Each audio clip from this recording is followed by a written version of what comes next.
to the Alexandria Faculty of Medicine Virtual Hospital Staff Guide for teaching the 5th year undergraduate medical students, presented to you by Marwa Schumann, demonstrator of medical education.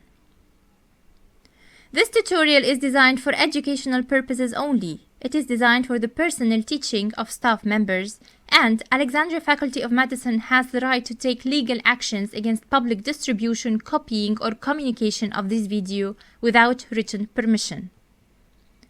By the end of this tutorial, you will be able to identify the online educational resources available for the 5th year students, discuss the educational theory and the educational value of virtual learning, and how to integrate the online hospital in your teaching, for example, your lectures. This is how our virtual hospital looks like. As you can see, it is classified according to the years of undergraduate medical education from the 1st to the 6th year. And today we are going to focus on the 5th year of undergraduate medical education.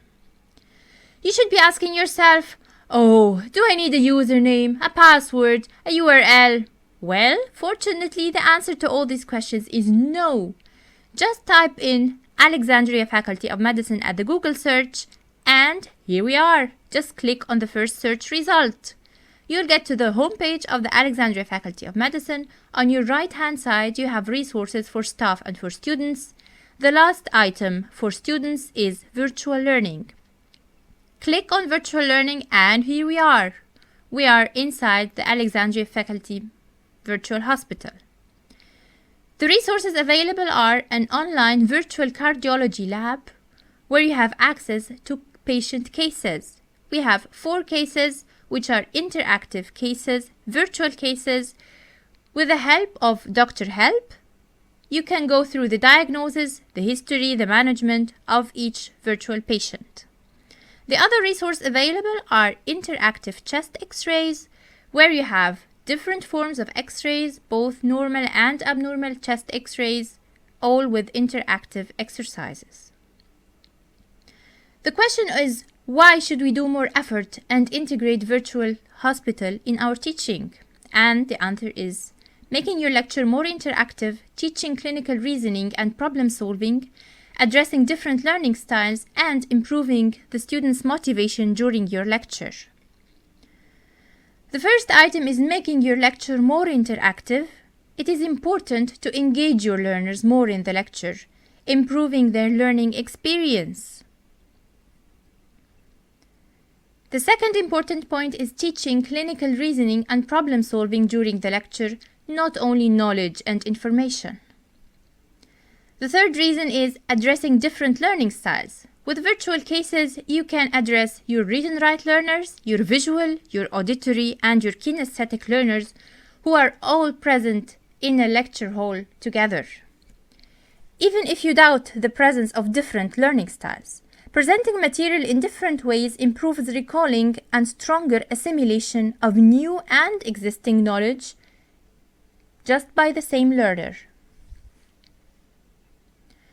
The fourth reason is improving your students' motivation. Students are more motivated to learn. The educational theory underpinning virtual learning is adult learning theory, cognitivism, and constructivism. The adult learning theory states that learners need to know why they learn. They are adult learners and learning must be relevant. It must be clinically relevant and beneficial for coping effectively in real-life situations. Cognitivism states that meaningful information is easier to remember, it is easier to store in your memory, and practice makes perfect, all present if you use virtual cases inside your lectures. The third theory is constructivism. It focuses on preparing the learner to problem solve in ambiguous situations, and learning is an active process in which meaning is developed on a basis of experience. Learning should be situated in realistic settings. Now it's your turn. Take a few seconds to reflect. How could you integrate virtual cases or virtual x-rays in your lecture? The following are just tips that you can use in your teaching. You can integrate the virtual cases before your lecture. You can use them at the beginning of your lecture, in the middle of your lecture, or at the end of your lecture. It's you who decides based on your intended learning outcomes of each lecture. For example, before the lecture, you can assign the students to look at certain X-rays or solve certain cases before coming to your lecture.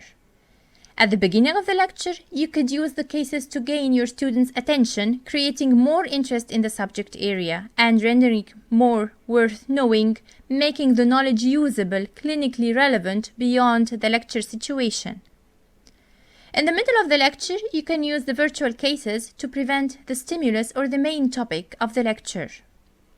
And at the end of the lecture, you can use it as a formative exercise, wrapping up and enhancing retention and transfer of knowledge.